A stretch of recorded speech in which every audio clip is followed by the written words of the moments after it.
Hello everyone, welcome to our pathways academy. আজকে আমি তোমাদেরকে ক্লাস 9-এর ফিজিক্সের ফার্স্ট চ্যাপ্টারটি পড়াবো। ফার্স্ট চ্যাপ্টারটির নাম হচ্ছে পরিবেশের জন্য ভাবনা। চলো তাহলে দেখে নিই। প্রথমে কি বলেছে দেখো, ভৌত বিজ্ঞান ও পরিবেশ। কি আছে? ফিজিক্যাল সায়েন্স অ্যান্ড এনভায়রনমেন্ট, তাই তো? তো ভৌত বিজ্ঞান ও পরিবেশের মধ্যে আছে বায়ুমণ্ডল। দেখো কি বলা হচ্ছে, এই পৃথিবীটা, এই পরিবেশটা, আর আমাদের যে পৃথিবীটা, আমরা যেখানে বাস করি পৃথিবীটা তো আজ থেকে অনেক অনেক অনেক লক্ষ কোটি বছর আগে পৃথিবীর সৃষ্টি হয়েছিল, তাই না? তারপরে পৃথিবীর সৃষ্টি হওয়ার পরে আস্তে আস্তে আস্তে আস্তে পৃথিবীতে একের পর এক নানান পরিবেশগুলি সৃষ্টি হয়েছে। বায়ুমণ্ডল, জলমণ্ডল, জীবমণ্ডল সব তৈরি হয়েছে, তাই তো? তো আজকে আমরা পড়বো বায়ুমণ্ডল সম্পর্কে। চলো দেখে নি বায়ুমণ্ডল কাকে বলে। কি লেখা আছে দেখো, কি লেখা আছে, ভূপৃষ্ঠকে ঘিরে রয়েছে এক বিশাল বায়ু সমুদ্র। পৃথিবীকে ঘিরে বায়ুর যে আবরণ আছে তাকে বলে বায়ুমণ্ডল, তাই তো? পৃথিবীকে ঘিরে বায়ুর যে আবরণটা আছে, বায়ু ছাড়া তো পৃথিবী না, তাই তো? বাতাস ছাড়া আমরা না প্রাণীরা বাঁচতে পারবো, না গাছপালা, কোনো কিছুই চলবে না। বায়ু ভীষণ দরকার, তাই তো? তো হচ্ছে এই ভূপৃষ্ঠকে ঘিরে যে বায়ু সমুদ্রটি আছে, এই বায়ু সমুদ্রে পৃথিবীর একটা বায়ুর আবরণ, সেই বায়ুর আবরণটিকে কি বলা হয়? বায়ুমণ্ডল। কি বলেছে? যদিও বায়ুমণ্ডলের কোনো নির্দিষ্ট সীমা নেই, সাধারণত ভূপৃষ্ঠর 750 কিলোমিটার থেকে 1000 কিলোমিটার পর্যন্ত বায়ুর অস্তিত্ব অনুভব করা যায়। মানে ভূপৃষ্ঠ 750 কিলোমিটার থেকে 1000 কিলোমিটার পর্যন্ত আমরা অনুভব করতে পারি বায়ুটাকে, কিন্তু এর কোনো নির্দিষ্ট সীমা নেই। আর আজকে আমরা জেনে নেব যে বায়ুর কি কি উপাদান আছে। বায়ুমণ্ডলের অনেকগুলি স্তর আছে, বায়ুমণ্ডলটা কয়েকটা স্তরে ভাগ করা হয়েছে। আমরা যতটা উপরের দিকে উঠব ততটা আমাদেরকে বায়ুমণ্ডলের এক একটা স্তর ভেদ করে করে করে করে মহাকাশের দিকে উঠতে হয়, তাই তো? তো এই মহাকাশের দিকে যাওয়ার জন্য বায়ুমণ্ডলের যে স্তরগুলি আছে সেইগুলো তো আমরা জানবো। তার আগে এই বায়ুতে কি কি উপাদান আছে সেটাও আমাদেরকে জানতে হবে। তো দেখো বায়ুতে কি কি উপাদান আছে। বায়ুতে নাইট্রোজেন আছে, অক্সিজেন আছে, আর্গন আছে, কার্বন ডাই অক্সাইড আছে, আর অন্যান্য আরো নানান উপাদান আছে। নাইট্রোজেন কতটা আছে? নাইট্রোজেন আছে 78.08% নাইট্রোজেন আছে। তারপরে অক্সিজেন আছে 20.94 কি 96%, এমন কিছু, ঠিক আছে? এরপরে আর্গন আছে 0.93%, কার্বন ডাই অক্সাইড 0.03%, আর অন্যান্য উপাদান 0.005%, এইরকম টাইপের অন্যান্য উপাদান আছে। তাহলে আমরা জানতে পারলাম বায়ুর কি কি উপাদান। মানে বায়ু কতগুলো গ্যাস নিয়ে তৈরি, সেই গ্যাসগুলি কি কি? Nitrogen, oxygen, argon, carbon die oxide এবং আরো অন্যান্য উপাদান, যেমন জলীয় বাষ্প, এই সমস্ত, ধূলিকণা, এগুলো। বায়ুমণ্ডলের বিভিন্ন স্তরগুলির সংক্ষিপ্ত বিবরণ। বায়ুমণ্ডলে কিন্তু বিভিন্ন স্তর আছে, তাই তো? তো বিভিন্ন স্তরের মধ্যে রাসায়নিক গঠন অনুযায়ী বায়ুমণ্ডলকে ভাগ করা যায় দুই ভাগে। রাসায়নিক গঠন অনুযায়ী স্তর আছে, উচ্চতার তারতম্য অনুযায়ী স্তর আছে। তো রাসায়নিক গঠন অনুযায়ী দুই ভাগে ভাগ করা যায় বায়ু স্তরকে। প্রথম কি আছে চলো আমরা দেখে নেব। প্রথমটা দেখো আছে হোমোস্ফিয়ার। হোমোস্ফিয়ার কাকে বলে? হোমোস্ফিয়ার বা সমমণ্ডল। ভূপৃষ্ঠ থেকে 80 কিলোমিটার উচ্চতা পর্যন্ত এই স্তরটি বিস্তৃত। জলীয় বাষ্প, ওজোন গ্যাসের পরিমাণ বিভিন্ন জায়গায় বিভিন্ন হতে পারে। এই অংশকে হোমোস্ফিয়ার বা সমমণ্ডল বলে। এরপরে কি আছে? হেটেরোস্ফিয়ার।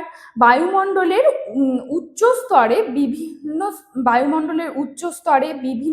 বিভিন্ন গ্যাস থাকে, যেমন নাইট্রোজেন, অক্সিজেন, হিলিয়াম, হাইড্রোজেন। বায়ুমণ্ডলের এই উচ্চ স্তরকে বলা হয় হেটেরোস্ফিয়ার বা বিষমমণ্ডল। এই স্তরে এই নাইট্রোজেন, অক্সিজেন, হিলিয়াম সমস্ত গ্যাসগুলি এই স্তরেই থাকে। এরপরে কি আছে? আমি বললাম উষ্ণতার তারতম্য অনুসারেও বায়ুমণ্ডলকে ভাগ করা যায় কয়েকটি স্তরে। এই উষ্ণতার তারতম্য অনুসারে ভাগ করা এই স্তরগুলি হচ্ছে ইম্পর্টেন্ট। এইগুলি নিয়ে আমরা এরপরে বিস্তৃত আলোচনা করব। তো প্রথম স্তর কি আছে? প্রথম স্তর আছে ক্ষুব্ধমণ্ডল বা ট্রপোস্ফিয়ার। ভূপৃষ্ঠ সংলগ্ন একেবারে নিচের দিকে, একদম ভূপৃষ্ঠ সংলগ্ন, ভূপৃষ্ঠের যেখানটাতে আমরা বাস করি একদম নিচের দিকে যে স্তরটা, সেটা হচ্ছে ক্ষুব্ধমণ্ডল বা ট্রপোস্ফিয়ার। আমরা কিন্তু এই ট্রপোস্ফিয়ার স্তরে, বায়ুমণ্ডলের ট্রপোস্ফিয়ার স্তরে আমরা বাস করি। এই স্তরের গড় তাপমাত্রা কত?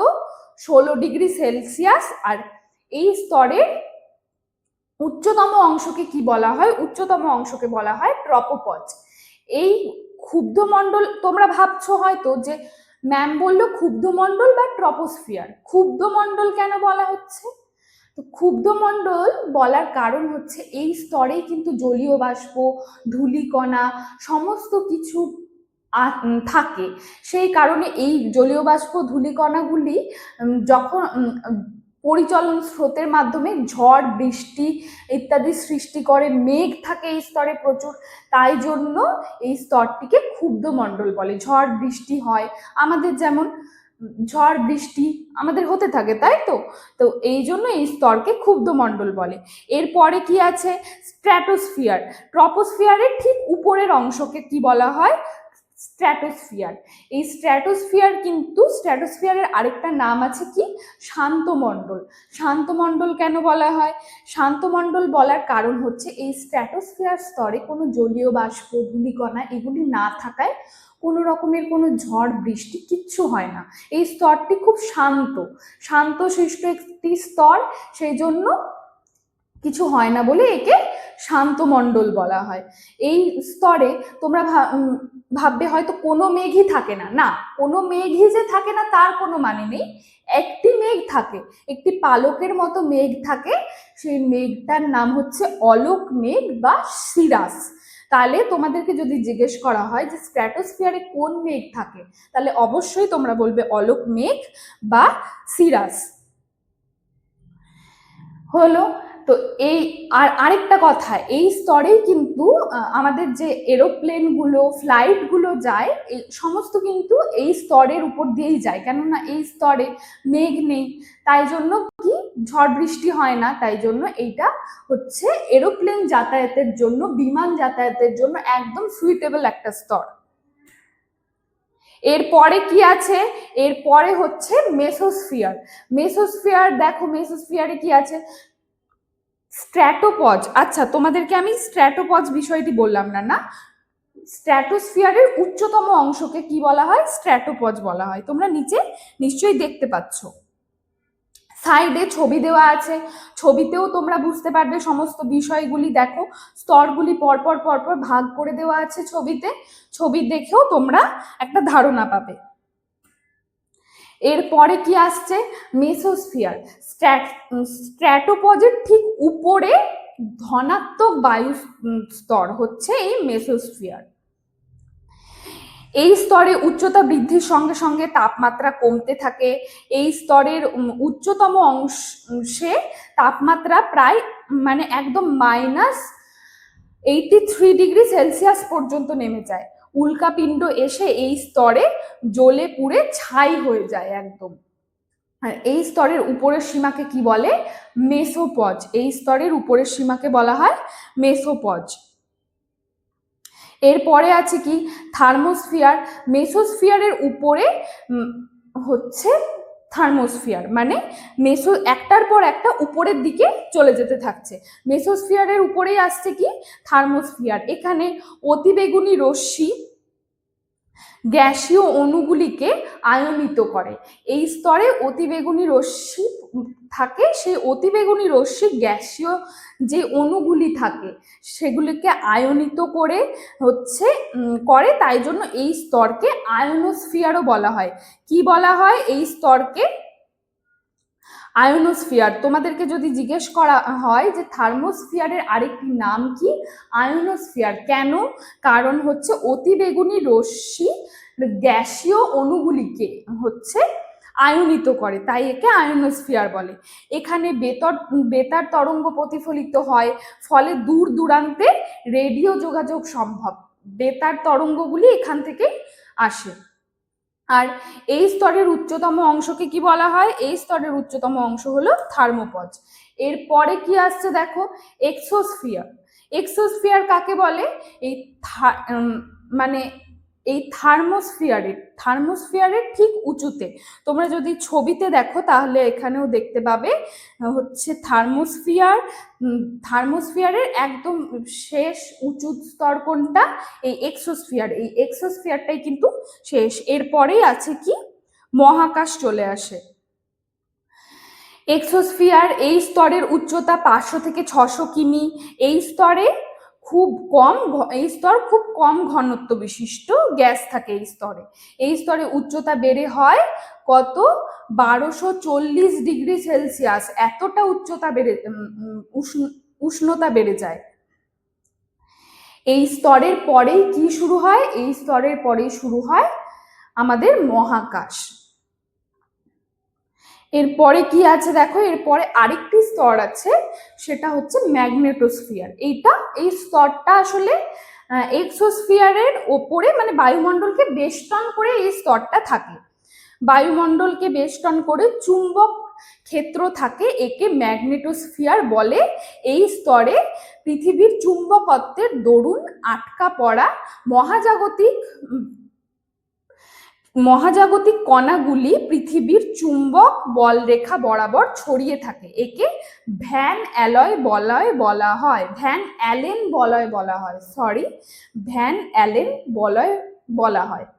তাহলে ভ্যান অ্যালেন বলয় কাকে বলে? ম্যাগনেটোস্ফিয়ার স্তরকেই বলা হয়। কেন?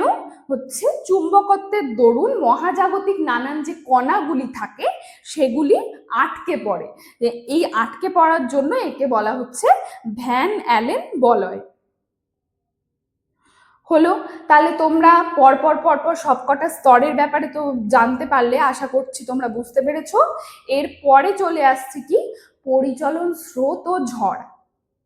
আমি আগেই তোমাদেরকে বললাম যে পরিচলন স্রোত আর ঝড় বৃষ্টি এগুলো কোন স্তরে হয়? এগুলো হয় ট্রপোস্ফিয়ারে, তাই তো? তো চলো আমরা এবার দেখে নেব যে এই পরিচলন স্রোত, তারপরে ঝড় বৃষ্টি এগুলো কেন হচ্ছে, কি কারণে হচ্ছে, এটা দেখে নেব। আচ্ছা, তোমরা সমুদ্র বায়ু আর স্থলবায়ু ব্যাপারটা কি আগে পড়েছো? তো তোমরা নিশ্চয়ই আগে পড়েছো, তাও আমি আরেকবার, যেহেতু এই চ্যাপ্টারেও আছে, চলো আমরা জেনে নিই কি বলছে। স্থলবায়ু ও সমুদ্র বায়ু সন্ধ্যার সময় জলভাগ স্থলভাগ উভয়ে তাপ হারিয়ে কি করে? ক্রমশ শীতল হতে থাকে। সন্ধেবেলায় যেমন ভাবে স্থলভাগের ইয়েও ঠান্ডা হয়, মানে স্থলভাগেরও উষ্ণতা কমে আসে, তেমন ভাবে জলভাগেরও তাই শীতল হয়ে যায়, তাই তো। কিন্তু কি হয় বলতো, সন্ধ্যের দিকে জলভাগ একই রকম ভাবে অনেকটা গরম থাকে, কিন্তু স্থলভাগটা তাড়াতাড়ি একটু ঠান্ডা হয়ে যায় সন্ধ্যের দিকে। তখন স্থলভাগ থেকে পরিচলন পদ্ধতিতে বাতাসটা যায় কোথায়? সমুদ্রের দিকে চলে যায়। এই সমুদ্রের দিকে, স্থলভাগ থেকে যখন সমুদ্রের দিকে বাতাস যাচ্ছে, দিয়ে সমুদ্রটাকে শীতল করছে, তখন তাকে বলা হচ্ছে স্থলবায়ু। আর সমুদ্রবায়ু কি ঠিক উল্টোটা, মানে দিনের বেলায় হচ্ছে সূর্য কিরণে ভীষণ তাপে আমাদের স্থলভাগ বেশি গরম থাকছে দিনের বেলায়। তো স্থলভাগ যখন অনেক গরম থাকছে তখন জলভাগ কিন্তু তুলনামূলকভাবে স্থলভাগের তুলনায় শীতল থাকছে। তো জলভাগের দিক থেকে, সমুদ্রের দিক থেকে স্থলভাগের দিকে চলে আসছে জলটা, জলটা বলছি, বাতাস। বাতাস আসছে পরিচলন পদ্ধতিতে বাতাস এসে তখন আমাদের হচ্ছে স্থলভাগকে একটু শীতল করার চেষ্টা করছে, তখন তাকে বলা হচ্ছে সমুদ্রবায়ু। এই সমুদ্রবায়ু তাহলে কোনটা? সমুদ্রবায়ু হচ্ছে যখন জলভাগ থেকে স্থলভাগের দিকে বায়ু প্রবাহিত হচ্ছে পরিচলন পদ্ধতিতে, তখন তাকে বলা হচ্ছে সমুদ্রবায়ু। আর যখন স্থলভাগ থেকে জলভাগের দিকে বায়ু প্রবাহিত হচ্ছে অবশ্যই পরিচলন পদ্ধতিতে, তখন তাকে কি বলা হচ্ছে? স্থলবায়ু। এরপরে কি বলেছে দেখো, কিন্তু ভূপৃষ্ঠের কোনো স্থানে বাতাসের স্বাভাবিক চাপের কম হয়ে বাতাস স্বাভাবিক চাপের কম হয়ে নিম্নচাপের সৃষ্টি হলে, ভূপৃষ্ঠের কোনো স্থানে বাতাসের স্বাভাবিক চাপ কম হয়ে নিম্নচাপের সৃষ্টি হলে চারিপাশের উচ্চ চাপযুক্ত স্থান থেকে প্রবল বেগে বাতাস কুণ্ডলী পাকিয়ে নিম্নচাপের দিকে ছুটে আসে এবং ঝড়ের সৃষ্টি হয়। কি বললো? যে ভূপৃষ্ঠ কোনো স্থানে যেখানে বাতাসের চাপ স্বাভাবিকের থেকে কম, বাতাসের স্বাভাবিক চাপ কম, সেই কম হয়ে নিম্নচাপের সৃষ্টি হচ্ছে, এবং নিম্নচাপের সৃষ্টি হয়ে তখন কি হচ্ছে, চারিদিকে যে উচ্চ চাপযুক্ত বাতাসগুলো ছিল, উচ্চ চাপযুক্ত স্থানগুলো ছিল, সেই স্থানগুলো থেকে বাতাস প্রবল বেগে একদম নিম্নচাপের দিকে আসছে, কুণ্ডলী পাকিয়ে নিম্নচাপের দিকে আসছে, তখন নিম্নচাপের সৃষ্টি হচ্ছে এবং ঝড় সৃষ্টি হচ্ছে। তোমরা ছবিতে যদি দেখো, ছবিতে দেখলে তোমাদের বিষয়টা অনেকটা ক্লিয়ার হবে যে কি হচ্ছে। সমুদ্রবায়ু দিনে আর হচ্ছে স্থলবায়ু রাতে, সমস্ত বিষয়টা তোমরা ছবিতে দেখলে বুঝতে পারবে যে সমুদ্র ধীরে ধীরে ধীরে ধীরে কি হয়, সমুদ্রের জল উত্তপ্ত হয়ে থাকার কারণে জলটা ইয়ের দিকে আসে, মানে স্থলবায়ুতে হচ্ছে উত্তপ্ত হয়ে থাকছে সমুদ্রের জল, তখন জলটা বারবার জল বলছি, স্থলভাগের বাতাসটা হচ্ছে সমুদ্রের দিকে যাচ্ছে, এইটাকে বলা হচ্ছে স্থলবায়ু। আর সমুদ্রবায়ু কাকে? দিনের বেলা একদম ভীষণ উত্তপ্ত হয়ে থাকছে সূর্যের কারণে, তখন হচ্ছে স্থলভাগের দিকে সমুদ্রের দিক থেকে বাতাস আসছে, সব ছবিতে বোঝানো আছে। এরপরে আমি চলে যাচ্ছি কিসে? এরপরে চলে যাচ্ছি ওজোন স্তরে। ওজোন স্তর কাকে বলে তোমরা নিশ্চয়ই জানো। ওজোন স্তর কাকে বলে? যদি না জেনে থাকো চলো বলে দিচ্ছি। বায়ুমণ্ডলের স্ট্র্যাটোস্ফিয়ার স্তরে কিন্তু এই ওজোন স্তরের সৃষ্টি হয়। সূর্যের অতিবেগুনি রশ্মি যেটা মহাকাশ থেকে, মানে ভীষণভাবে সূর্যের অতিবেগুনি রশ্মি আসে, সেই অতিবেগুনি রশ্মি যাতে পৃথিবীতে প্রবেশ করতে না পারে তাই জন্য বায়ুমণ্ডলকে ওজোন স্তর ঘিরে রেখেছে। তো এই ওজোন স্তর ঘিরে রেখেছে, এই স্তরটা বায়ুমণ্ডলকে মূলত অতিবেগুনি রশ্মি থেকে বাঁচায়। ঠিক আছে, এরপরে কি আছে? এরপরে আছে ওজোন স্তর ধ্বংসের কারণ। ওজোন স্তর ধ্বংসের কারণ কি? ওজোন স্তর ধ্বংসের কারণ কি বলা আছে চলো দেখে নি। ওজোন স্তর ধ্বংসের প্রধান কারণ হলো ক্লোরোফ্লুরোকার্বন, হ্যালন, কার্বন ট্রাইক্লোরাইড ইত্যাদি গ্যাসের ব্যবহার। ফ্রিজ, এয়ার কন্ডিশনার, স্প্রে ও কিছু রাসায়নিক শিল্প থেকে এই গ্যাসগুলি বায়ুমণ্ডলে ছড়ায়, আর সূর্যের রশ্মির প্রভাবে এসব গ্যাস থেকে ক্লোরিন ও ব্রোমিন বের হয়ে ওজোন গ্যাসকে ভেঙে দেয়, ফলে ওজোন স্তর ধীরে ধীরে ক্ষয়প্রাপ্ত হয়। বুঝতে পেরেছো নিশ্চয়ই তোমরা যে এই ক্লোরোফ্লুরোকার্বন, হ্যালন, তারপর ট্রাইক্লোরাইড, এই সমস্ত, আর তাছাড়া ফ্রিজ, এসি, স্প্রে, রাসায়নিক শিল্প, নানান কারণে যে গ্যাসগুলি বেরোয় সেগুলো তো বায়ুমণ্ডলে ছড়ায়, ক্ষতিকারক গ্যাসগুলি বায়ুমণ্ডলে ছড়ায়, বায়ুমণ্ডলে ছড়িয়ে সূর্যের রশ্মির প্রভাবে এগুলি এই গ্যাসগুলি থেকে ক্লোরিন, ব্রোমিন বার হয়, দিয়ে এরা ওজোন গ্যাসকে একদম ধ্বংস করে দেয়, ওজোন গ্যাসকে ভেঙে দেয়, ফলে ওজোন গ্যাস, ওজোন স্তর ক্ষতি হয় ওজোন স্তরের। এরপরে কি আছে, ওজোন হোল বা ওজোন গহ্বর। 1982 সালে উপগ্রহ চিত্রে সংগ্রহিত তথ্য বিশ্লেষণ করে জানা গেছে দক্ষিণ মেরুতে ওজোন স্তর এতটাই ক্ষয় হয়েছে যে তা মার্কিন যুক্তরাষ্ট্রের সমান আয়তন বিশিষ্ট একটি বড় ছিদ্রের আকার ধারণ করেছে। একেই ওজোন হোল বা ওজোন গহ্বর বলা হয়। কত সালে? 1982 সালে উপগ্রহ চিত্র থেকে ধরা পড়েছে যে মার্কিন যুক্তরাষ্ট্রের আয়তনের সমান, মার্কিন যুক্তরাষ্ট্রের আয়তনের সমান এত বড় একটা হোল, এত বড় একটা মানে গর্ত, গহ্বর টাইপের ওজোন স্তরে দেখা গেছে।